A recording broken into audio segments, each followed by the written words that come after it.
What's going on, podcast listeners? My name is Michael Chernow. I am a restaurateur and lifestyle entrepreneur, and I am truly obsessed with living a life better than yesterday through wellness, fitness, and good vibes. I've always wondered if the drive to succeed is something we are born with, or if it's something that is made over time through grit, drive, and perseverance. I get to answer that question exactly, and the goal of this podcast is to talk with people that have absolutely crushed it in life and have inspired me to do the same.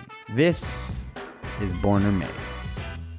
What's going on, everybody? Welcome back to the Born or Made podcast, where I get to sit with people that inspire me to be better on a daily basis, people that have done incredible things throughout their lives. Does not have to do with money necessarily, has to do with happiness and impacting others. Today is a very exciting day for me, and I know that I say that intro for most guests on the podcast. However, today is especially exciting because I am bringing on my oldest best friend in my life onto the podcast. And Daniel Holzman is the best man at my wedding. Daniel Holzman is an incredible chef, without a doubt, the best chef I know. He is an author. He is a TV show host. He is a restaurateur and entrepreneur. And he is the kind of guy that when the bombs are dropping, you want to be as close to as possible. That's like when people ask me how I would just define Daniel, literally I say he's not going to tell you he loves you. He's not going to give you a hug. He's not going to tell you how awesome you are, but he's going to save your fucking life. And that's how I describe Dan. He's just about the most utilitarian guy I know, and behind his black belt in jiu-jitsu, because that is also an accolade that he carries. He is a sweetheart and a guy I love with all my heart. Dan, welcome to the show. I don't even know what to say. Can we just stop now? You did so well. I feel like you kind of had to customize the intro. You were like, and these are the most successful people, and it doesn't have to do about money because he's broke. Oh, wait a second. It doesn't have to do with happiness because he's pretty fucking miserable. No, it actually does have to do with happiness. And what I will say to that is, the one thing that you have taught me, which is probably why I feel so. Even though we had, and we'll get into our story where we spent 4 years completely hating each other, but why I was drawn to you at an early age and why I consider you a brother is your love for your family and the life that you have around your family is probably just about the most inspiring thing about you to me. And it always was, this idea that you have this older brother and this father and this mother that you cherish. And that is I don't know what else to say. I think what I've learned throughout my career and my life is that the family is the most important. And as you know, my upbringing and my family life was pretty challenged. And so I really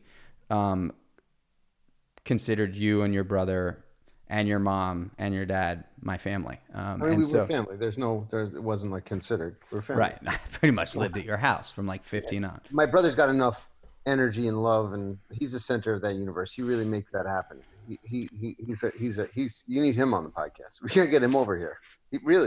I'll get him on. You should get him on. He really does make that happen. Can you do me a favor? Can you introduce yourself so that everybody gets to know you better than the way I just described you? My name is Daniel Holzman. I live in Venice, California, although I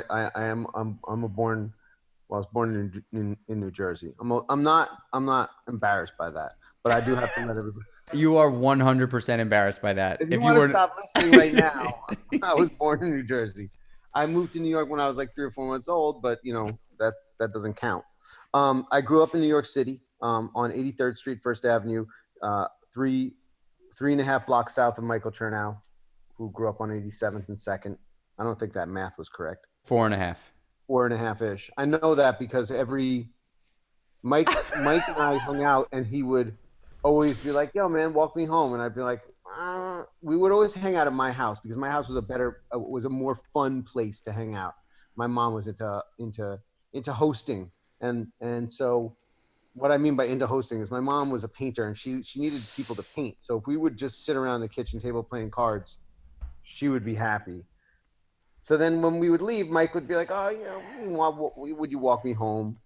And this was actually this was like my first introduction to Michael Chernow, his negotiating technique, which I'm still a little annoyed about because it works so well.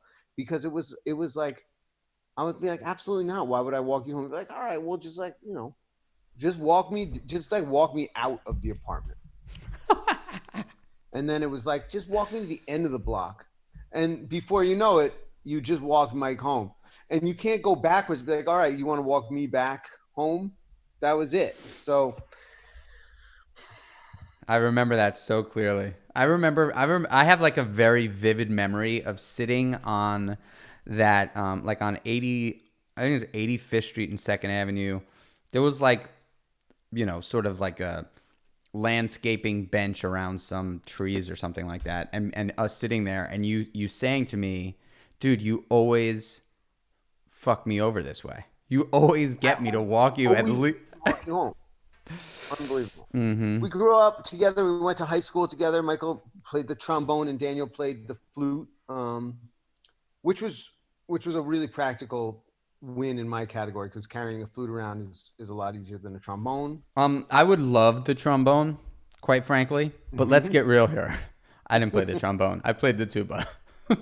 It was particularly funny because Mike, I think of Mike as a big man now, like he's a strong, bigger guy. But at the time, you grew into your body a little later. So at the time in high school, you were a smaller man, and that I mean, you were a boy, you were in high school, and so that the instrument was particularly large.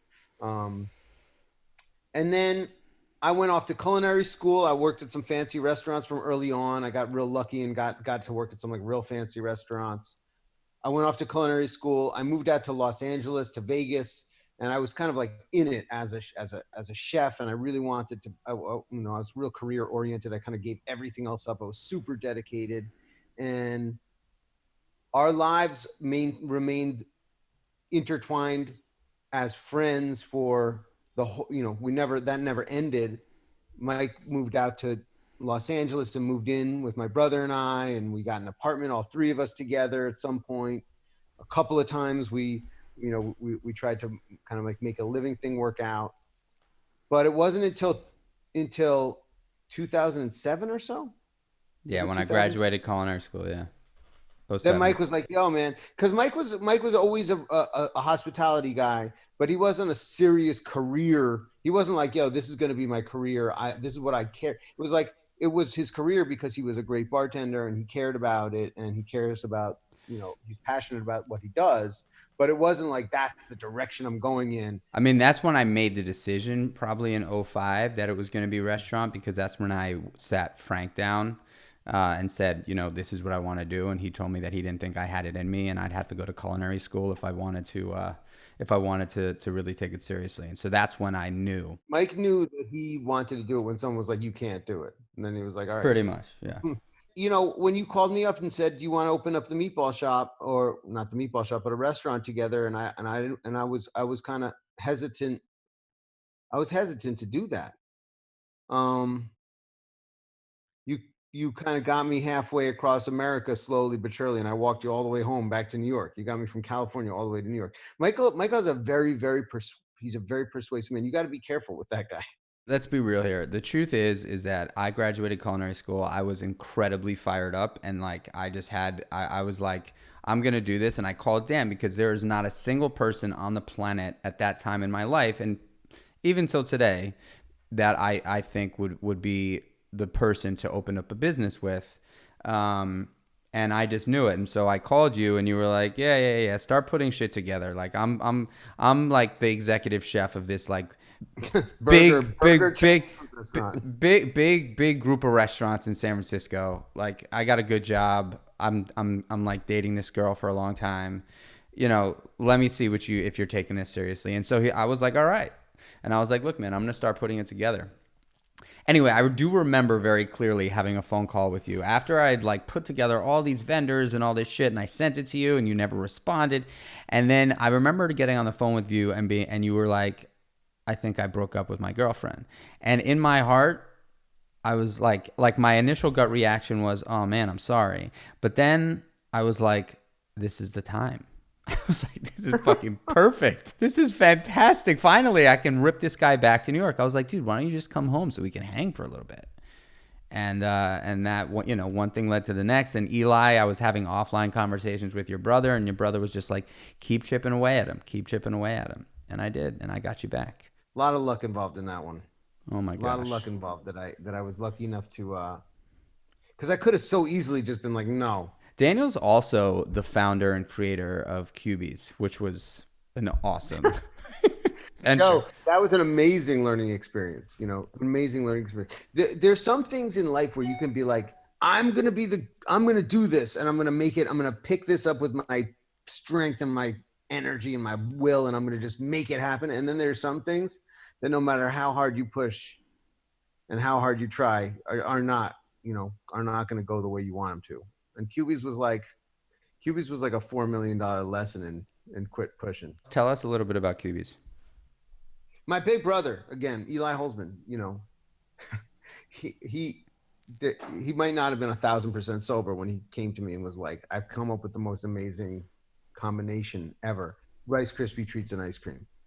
And actually, if you look back, my grandfather owned a restaurant. Do you know that my grandfather owned a restaurant? My mom's dad. I remember you telling me that. The cookbook. I've got his handwritten cookbook from like the 70s or whatever. There was shag carpet involved, and there's an ice cream cake with a Rice Krispie crust in that cookbook. And I was like, wow, I wonder if my brother subconsciously remembered that from his childhood, and then that's where in that moment of lucidity, he kind of like. He convinced me that he needed a culinary guy. He convinced a friend of ours who's a marketing dude that he needed a marketing guy. And then the marketing guy was like, yo, I've got a friend in the frozen foods business. I think we should pitch him. And my brother can sell, he's a real, like, I can sell ice to Eskimos kind of guy. I mean, he sold this thing and everybody was on board. And in the end, we wound up spending thousands and thousands of dollars developing it. And the whole time it never really worked. But they were like, we want these nationwide, because the marketing guy was like a movie marketing guy. So he put out posters, shiny, glossy posters, look like these Rice Krispie treats were like the next Star Wars. It was unbelievable. And so none of us really were paying attention to the fact we were just losing. So we were losing money. I never gave too much of a shit about losing money because I don't have any money. So it was like, it's not really my money. But we lost $4 million on Cubies. Wow. I did not know that. I didn't lose $4 million. I lost, a bunch of hours. And I didn't lose anything because it was like graduate school for consumer packaged goods. It was amazing. I never thought they tasted good. I think I had a couple of them. But, that was... The brownies were good. Had it not been for Dan Holzman, I would never have entered the restaurant business. When I was, I guess I was 13... I don't know if I was in 8th grade or if I was in 9th grade. It was one of those two. Whether I had met Daniel when I was in 8th grade, I was still going to Wagner Junior High. He was a freshman at LaGuardia. He's a year older than me. And I had already been on like a hustle. I was always like I was like walking dogs, delivering videotapes, always trying to figure out ways to make money. Where did you deliver for? Champagne Video or Blockbuster? Couch Potato. Couch Potato Video. Yeah, on rollerblades. And Dan, we became fast friends. By the way, I also want to share a very funny story. The first time I met Dan, the first time we hung out, I met Dan on the Met steps. I had a tuba in tow. Daniel was on his bike, like actually very skilled, climbing the Met steps on his bike, like going down the Met steps backwards on one wheel on his bike, like actually a very skilled mountain bike specialist, although he did wear a helmet in 1993, which was just not, there's nothing. Pre-Tony Hawk helmet era. He was the only helmet wearing individual in New York City. And he was like very, very adamant about the helmet. Didn't make him the coolest guy. It kind of almost negated how good he was at mountain biking. But you know, I let it pass. He got me a job in a restaurant. You're still talking about it. That's true, right? You didn't let it pass. I still have a resentment about that damn helmet. But he got me a job at my first restaurant when I was, I think, 13, probably, delivering food for a vegan restaurant that he was working at, answering the phone. I was a delivery boy. I like to tell people that I was the head of the delivery department. I was also a delivery boy. I might have just been picking up the phone because I was like I was always the guy that was like, yo, I'm the boss in any situation. Just self-proclaimed boss. Let's talk about that for a second. I think that's a great topic. So you do, without a doubt. I think in some cases that is an unbelievable quality, and I think people really flock to people like you because of that, because you just demand a certain level of respect from people, and if they don't give it to you, you either make it really uncomfortable for them, specifically in a work environment where it's their job to learn from you, and then they give you the respect.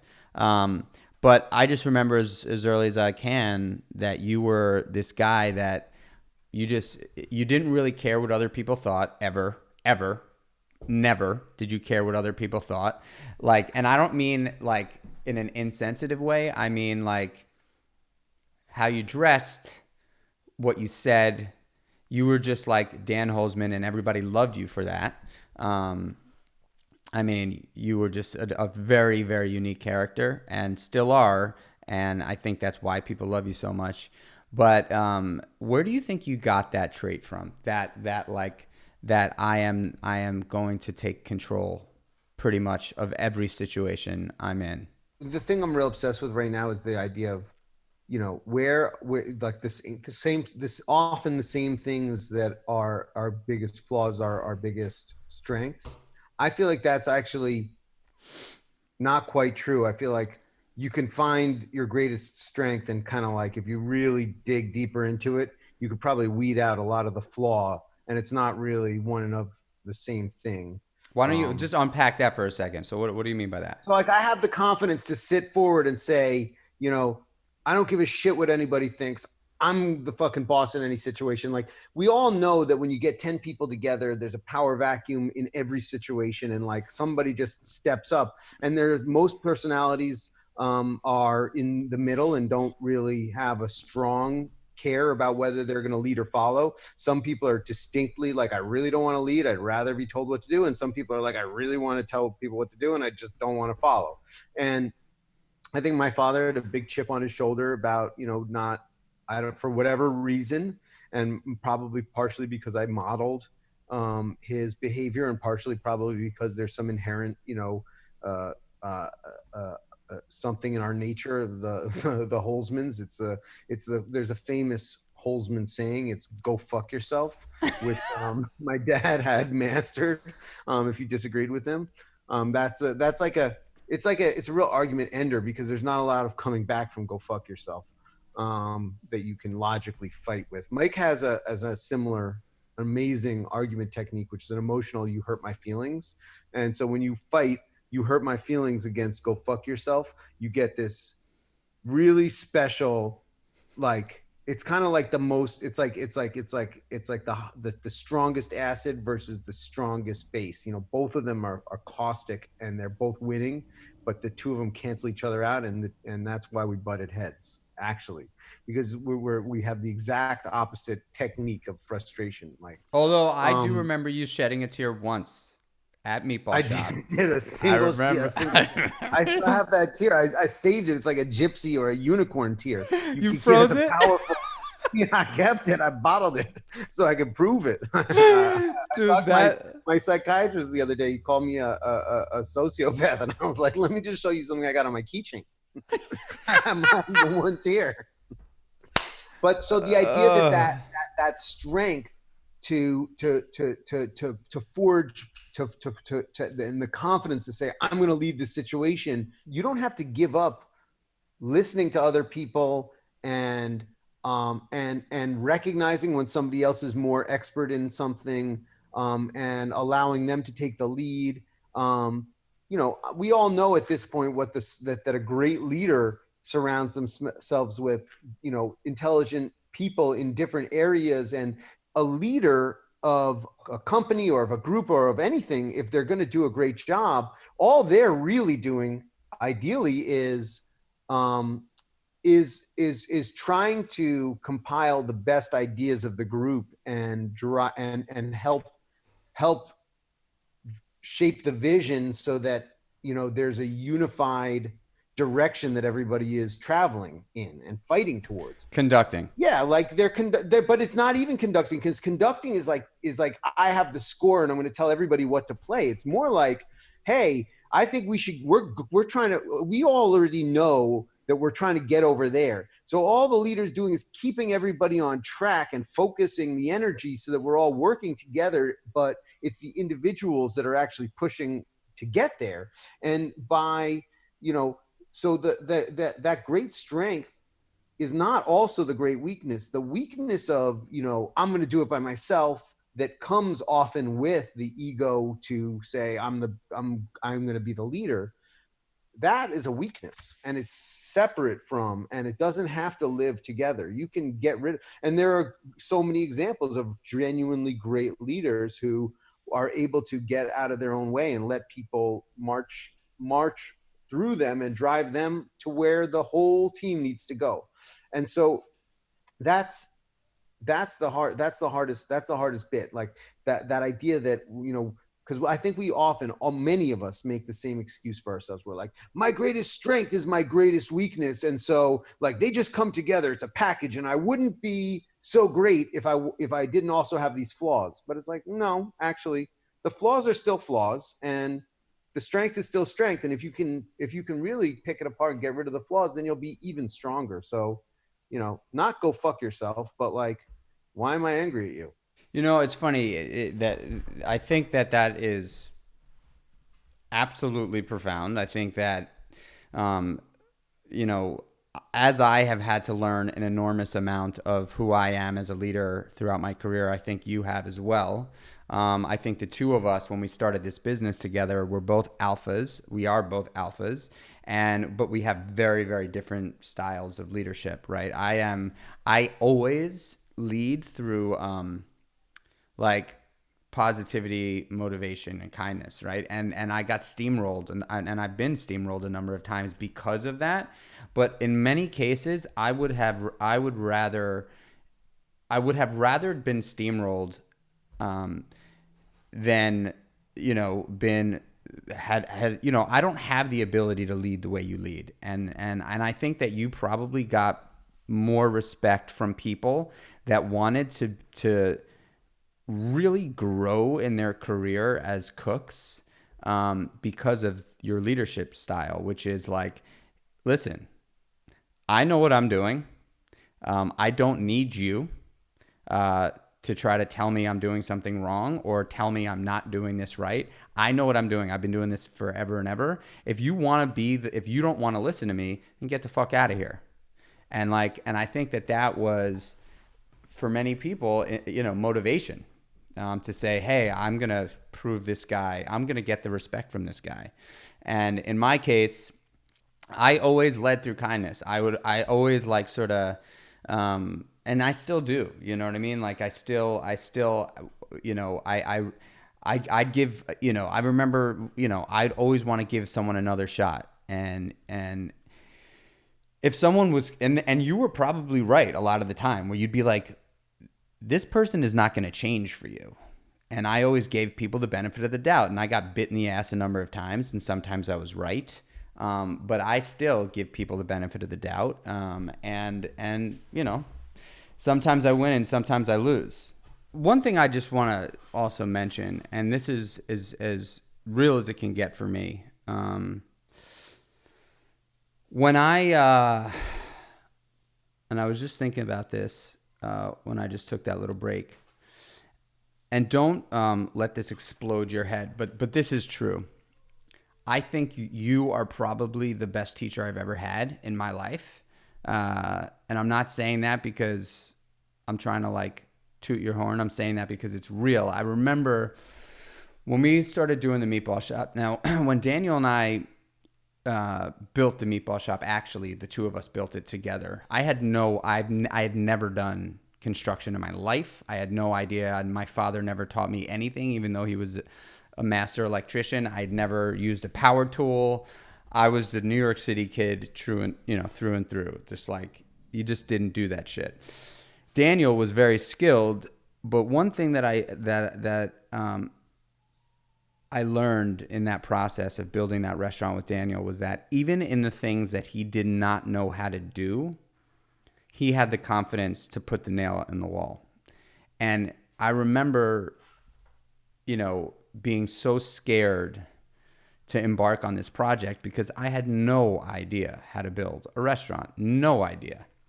And and it was painful because it was hard because Dan was so good at it and I was a complete newcomer, and I had to completely just give myself over to Daniel and have him essentially tell me every step of the way what to do.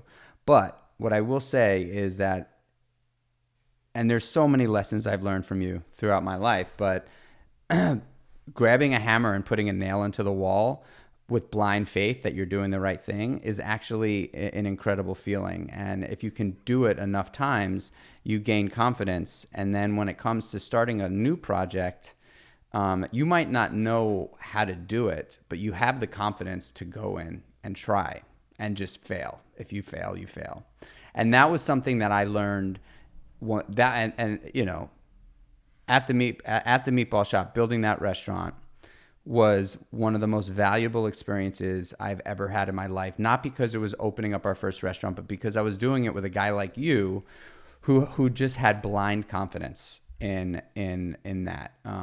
And though you knew what you were doing in some cases, Not really. Yeah, I mean, I think that you were doing a lot of those things for the first time as well. But like, I was, definitely. I would not have gotten the confidence that I have today, and I'm telling you this, had I not been working with you on that restaurant. When you say that, it really I feel guilty and shitty. So if that, I feel guilty and shitty because I feel like I was such a fucking asshole. And I think that I'm sorry to say it, but I feel like I was such a fucking asshole.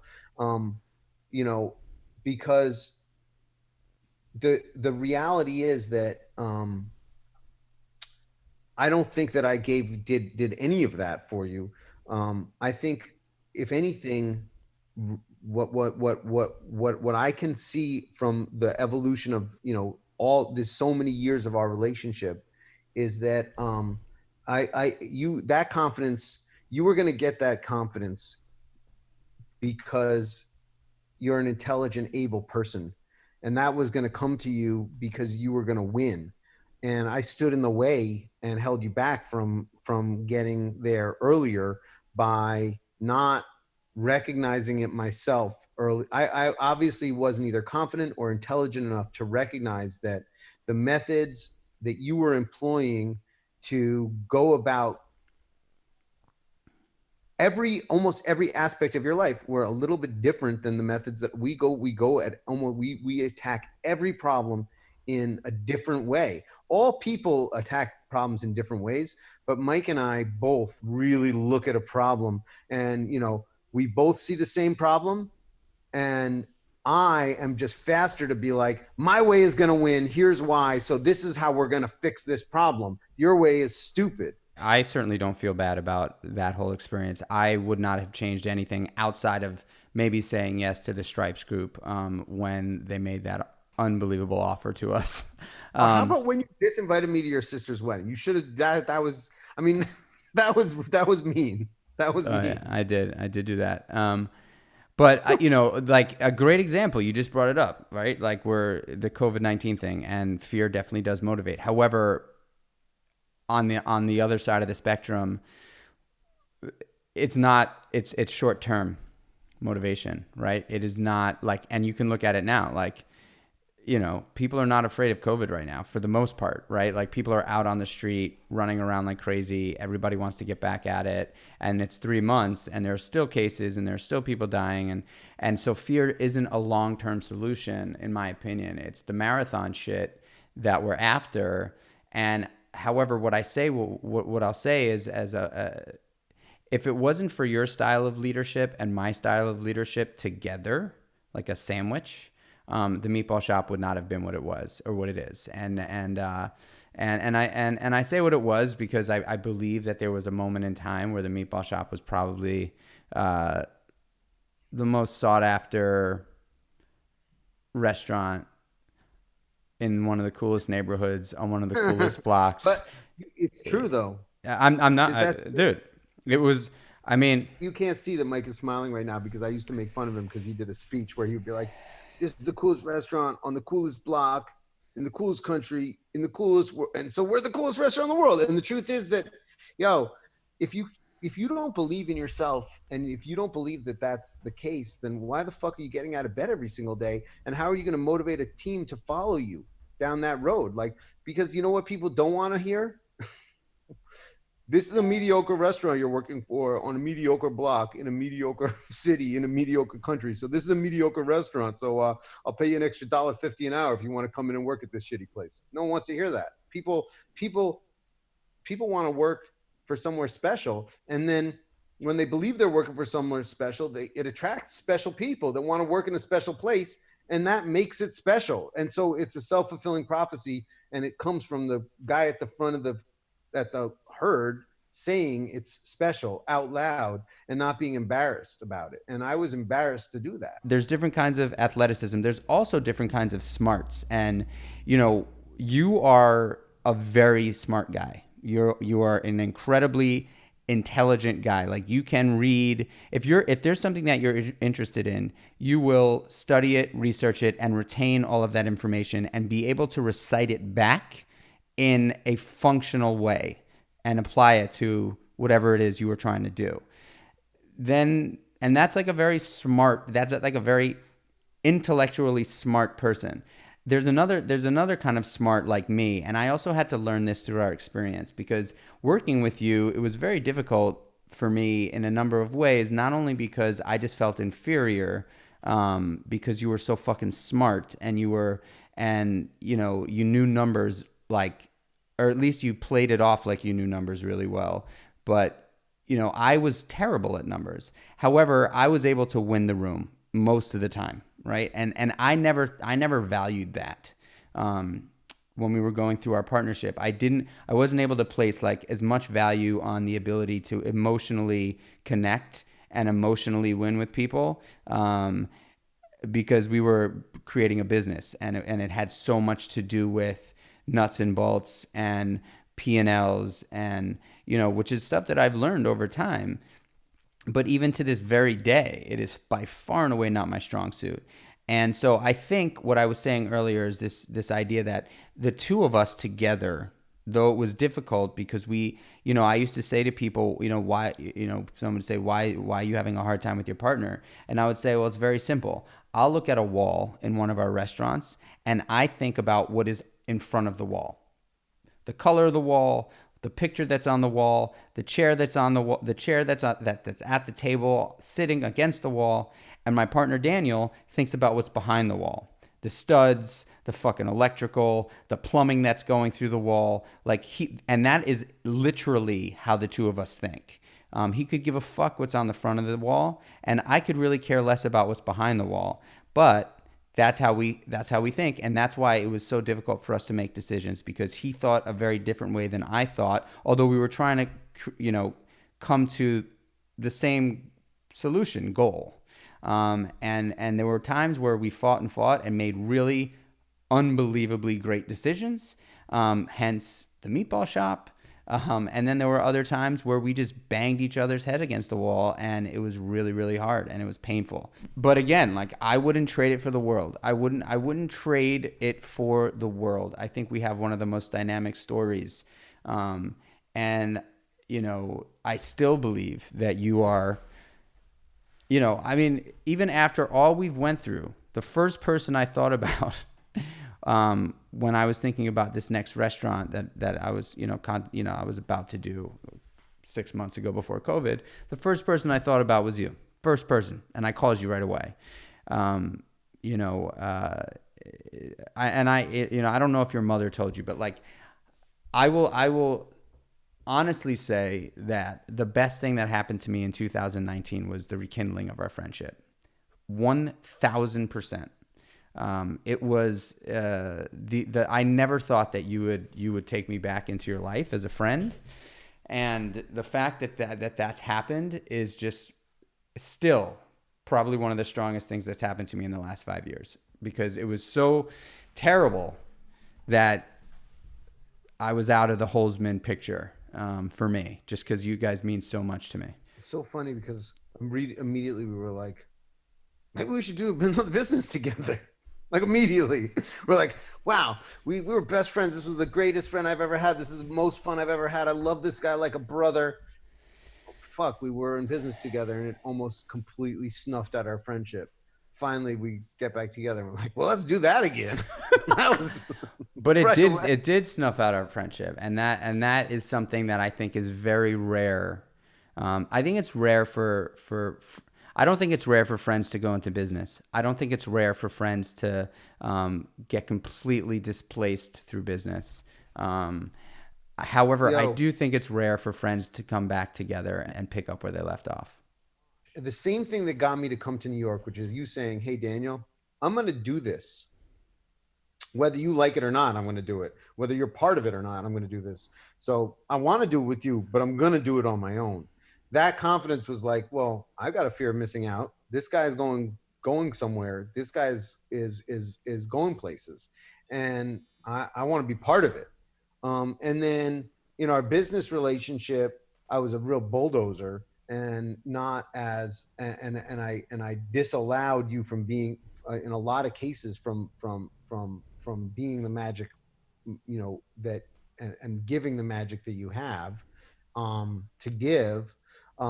Because I can unpack almost every big decision in our business that went really wrong and ultimately didn't, let us in the wrong direction. I can have a distinct memory of you specifically saying, let's do this a different way. And me saying, no, we're going to do it this fucking way. And here's why. And let me convince you and blah, blah, blah, blah, blah. And then, when it all shook out, being like, oof, we definitely should have done it the way Mike said, because it would have been a way better outcome. So, after watching you go through, and Seymour's, and watching you go through all the, Mike's been part of a bunch of businesses that he doesn't advertise necessarily. He's invests as a small partner and invests his time. And watching you go through that, and then watching you ultimately, when you look at all of the metrics of life, Michael Chernow is a more successful person than I am. And so you're like, okay, well, I'm right. And I can explain to you exactly why I'm right and Michael Chernow is wrong. Except Michael Chernow is winning. And all of the areas that I admire, or all the areas that I'm like, X, Y, and Z are the metrics that I think mean something in life. Well, he's winning at those metrics. Like Mike has this wonderful family who loves him, supportive. And I have the family I was born with that love and support me. And Mike also has a family that he was born with that love and support him, but he has a family that he created that love and support him. And if you're like, well, what about the money thing? You're like, well, Mike has definitely made smarter investments and made more money. And you're like, well, what, like on every single, in every area, the man wins at the end. And you're like, well, this is really fucking annoying, because I know he's going about it the wrong way and I'm going about it the right way. So obviously I'm not going about it the right way if you're winning at the end of the day. And it's not a competition, and it's not a matter of win or lose. It's a matter of happiness and continued learning and struggle and success. But, when I look at you 20 years later, after embarking on, this journey, or 25 years later, however long it's been, and some lessons are come fast and furious, and some lessons take time to sink in and realize that, hey, just because somebody goes about something in a different way that you don't understand, doesn't mean that it's not a better way. And in the moment, sometimes decisions have to be made, and both people just need to say, fuck it, we're aligned, because it doesn't matter which direction we're going, as long as we're both going in the same direction and we're not leading people in different places into different places. But ultimately, that same strength that allows you to make strong decisions and be confident, can also be a strength that allows you to, like, I don't know, maybe listen to people. That would be pretty great. You got that one. You can listen to people. Listen, he didn't even interrupt me once this whole time. He's listening. It's pretty impressive to watch, I'm like, man, I'm going to win in the end, though. I'm coming back. Just you wait. Look, the two of us are young, right? We got started early. We've been working, the two of us have been working in the restaurant business for the last 27 years, right? We started at 13. We're both, Dan's, what are you, 41? Yeah, 41. And I'm going to be 40 soon. The two of us have been working in the business for a long time, and we have a long career ahead of us, at least another 25 years probably, in business. And so, like Dan said, I think sometimes lessons come hard and fast, which I've had a lot of, and sometimes lessons come at a snail's pace, and you have to get smacked in the face a bunch of times until you actually open your eyes and wake up, which I've also had to do, and I still have a lot of learning to do, and I know Dan does as well. But with all that being said, you are the guy I probably look up to most. That's the truth. And like, believe it or not, but that is the truth. And I think I always have. I've always sort of looked at you and your brother as just like guys that I truly want to emulate in not in every way, but in many ways. And you're winning. I don't understand that. Yeah, that's what I don't get. It doesn't make sense to me. My brain is I'm so dull-headed. I got this thick, I'm like a Neanderthal banging on a fucking rock. I don't understand. I'm like, you say that, but then your method works better. So no, dude, I'm not saying that I want to do everything the way you do it. I'm saying that, like, when I say emulate, I think that there are certain things that you do. There's a level of confidence. There's a skill set that you have that is very, very powerful, that people are drawn to.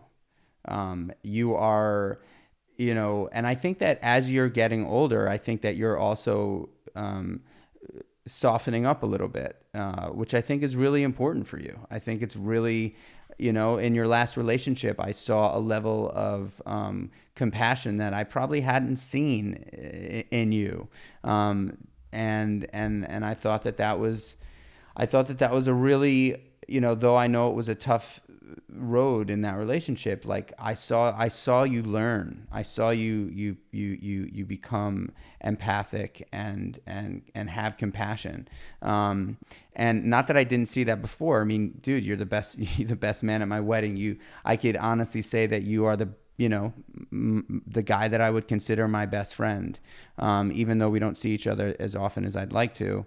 And we spent 4 years really just not enjoying each other's company after I left the Meatball Shop.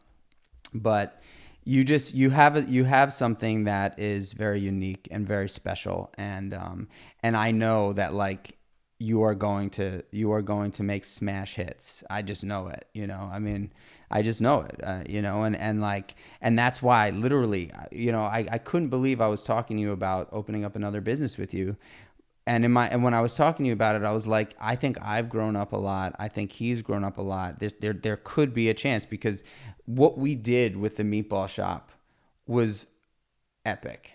It was But so you know that if we could do it again, period, end of story, no, 0% question of a doubt. We could just do it again. And if I could just, have the respect at which you've deserve and you've proven that you fucking deserve, to be like, yo, this area is an area that I disagree with him, but who gives a shit? Because it's gonna, I know that when he goes for it, it's gonna turn out well. If he believes in it,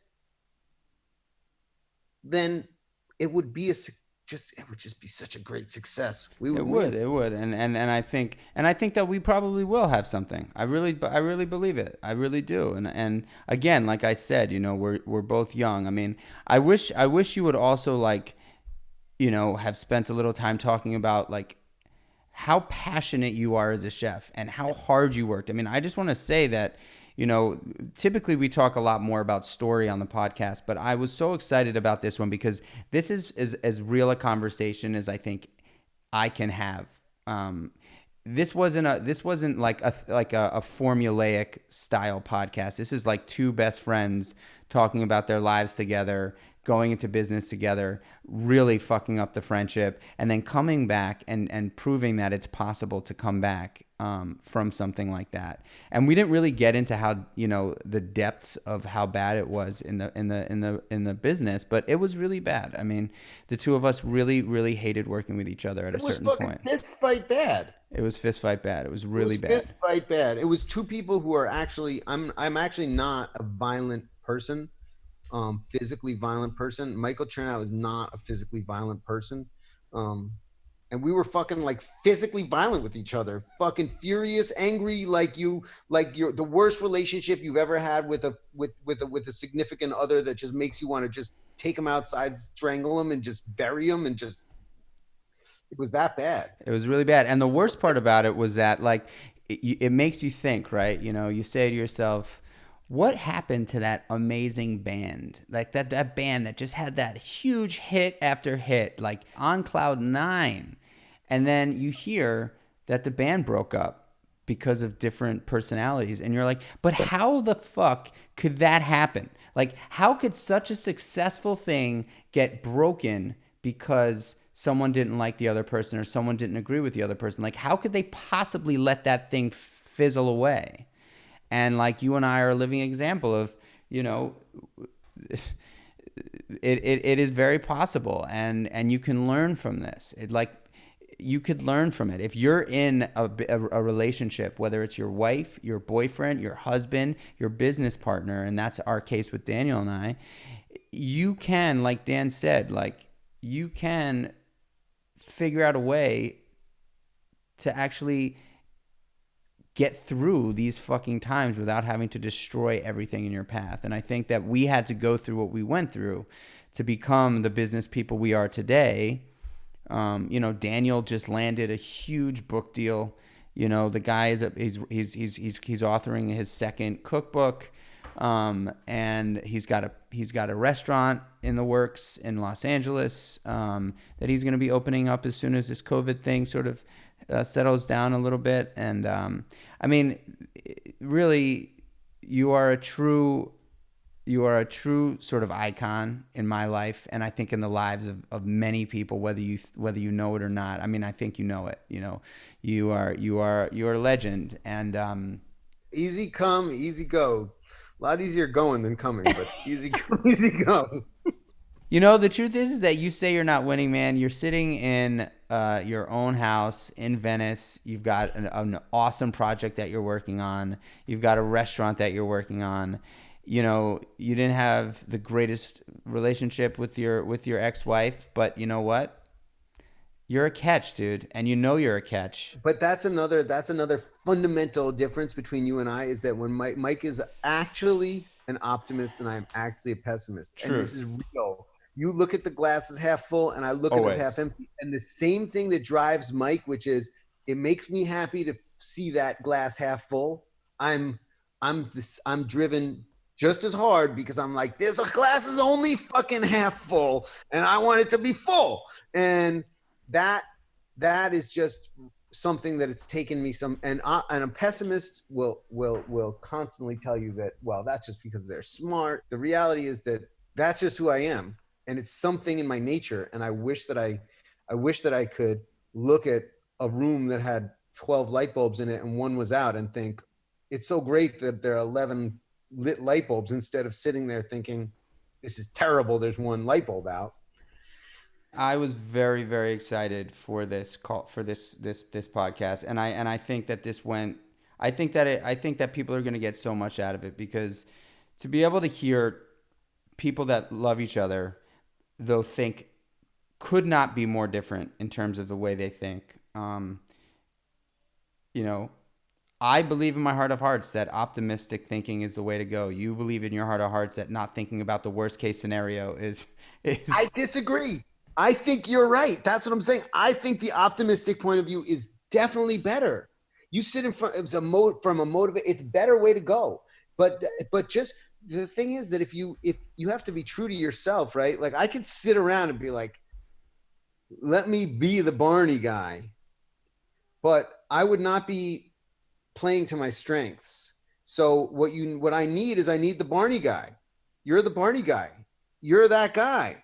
You should be the person that's sitting in front of everybody, smiling and telling them, and then I should be the guy whispering in your ear, the fucking light bulb's out, you cocksuckers. The fucking light bulb's out. You're all failing. And then you should turn around and be like, it's so great that 11 light bulbs are out, and whenever we get a chance, let's change that last one so we're 100%. And that's the way it should have worked. But for whatever reason, I just said fuck you louder than you said please. If we would have opened up a restaurant in Los Angeles when I said to do it, we probably would have been killing it all, like, but I also think that, like, how the fuck do I know if I was right?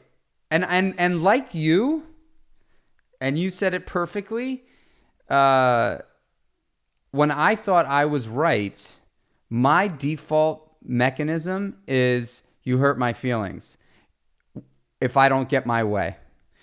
But I'm as passionate as getting my way as you are, except your default setting is fuck you, I'm right. And so we both thought we were right the whole time. Who knows who was right or wrong? Because I would say probably we probably had, a number of decisions that went in my direction, that went in your direction. Probably more in your direction in the thick of it, because you had the control of the board. Whether we're fighting or whether we're giving each other a hug, the magic is in the two of us being together. So, ideally, you recognize, do it again.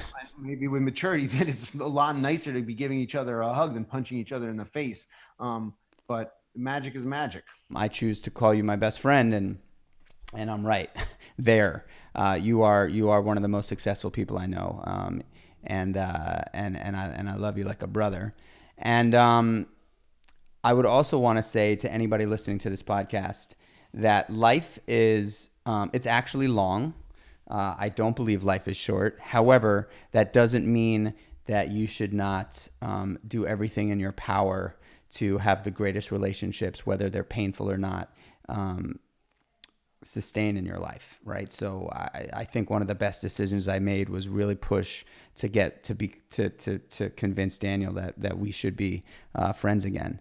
And so, if you're in a fight with an old friend or with a family member or whatever, push the fucking bullshit aside and pick up the phone and call your friend or call your mother and do your best to make these relationships sustain, because the key to happiness in life, as far as I'm concerned, is great personal relationships. It's actually a proven fact that great personal relationships are what are the common denominator amongst happy people throughout life.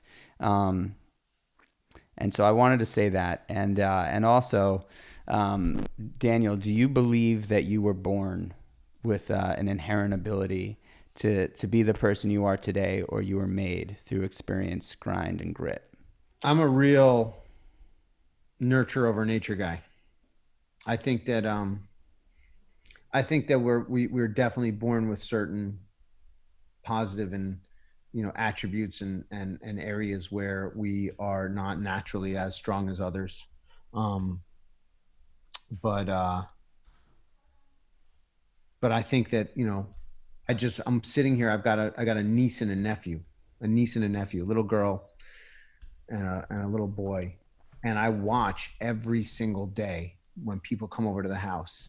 They look at this little girl and they say, every single person that walks in the door says, "Oh my God, you're so beautiful. Oh my God, what a pretty dress you have." And every single person that walks through that door says to that little boy, "Wow, cool truck. Wow, you're so strong. Look at how big and tall you built that building. Look at how great you did at that." And there's nothing wrong with complimenting a little child for something that you see that's special in them. But I'm literally watching as this thing that the world is fighting against, which is this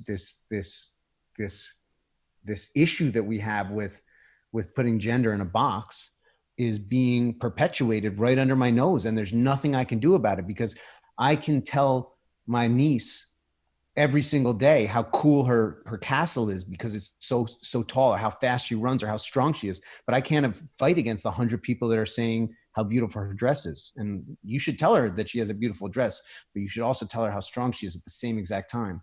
And when I see that happen, it's like it's unfolding in front of me how nurture is so powerful. Even if she had a overwhelming ability to be the greatest architect in the world, she's got 100 people a day complimenting her on something different than that.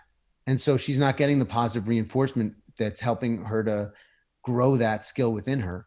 And I think a lot of people say it in terms of women being held back, but men are held back emotionally from showing their sensitive beauty and their strength in the exact same way. The little boy is not being told like, "Wow, you did such a wonderful job of," so sorry for going extra long on that, but I feel it's really watching it happen under your eyes and feeling frustrated by it and not being able to do something about it. Although maybe I am by speaking about it. I think the nature. Look, we all have a personality that comes out. I thought farts were funny when I was born, and I still do. Although they can be strong and powerful and painful. But. But oh my gosh, I do think that in the right environment and given the right amount of nurture, there's no human being that's born in this world that can't achieve their goals and be a positive influence on the world. And so, we can't change nature, so we might as well work our asses off to change the nurture side. Well said, my friend. Daniel Holzman, I am so honored to have you on the show. Thank you so much, dude. This was a fucking blast. I feel a lot lighter now than I did when I walked in the room. I'm blessed to have you in my life, man. And we're definitely going to do something together if we can promise each other that we're not going to... We're going to have a restaurant called Best Friends. It's unfortunate that already exists with one of our other friends. No, Rolly's restaurant is Best Friend. We can have best friends. Maybe we should bring Roy in on the mix and just say, "Hey, dude, let's just make this plural. You in?" Best friends and really good friend. I just had Roy on the show. What a trip. That was awesome to have him as well. I love that. I hope you touched on the fact that he is one of the most loyal and one of the most loyal, supportive husbands and fathers that I've ever met. He keeps his family side out of things because he's Roy Choi in the public eye, but it is almost as inspiring as his career is. He's an extraordinary father and husband. He spent a lot of time talking about loyalty, interestingly enough. Yeah. All right, man. Well, thank you for another awesome episode here on the Born and Made podcast. You're the man. I can't wait to get out to LA to give you a hug soon. And I don't know. I mean, your whole family now lives out there. I spoke to your mom the other day. She said that she's moving out. Done. That's it. All right, dude. Have a great rest of your day. Love you. Stay safe, and I cannot wait to see that book when it comes out. I love you, Michael Chernow. Later, bud.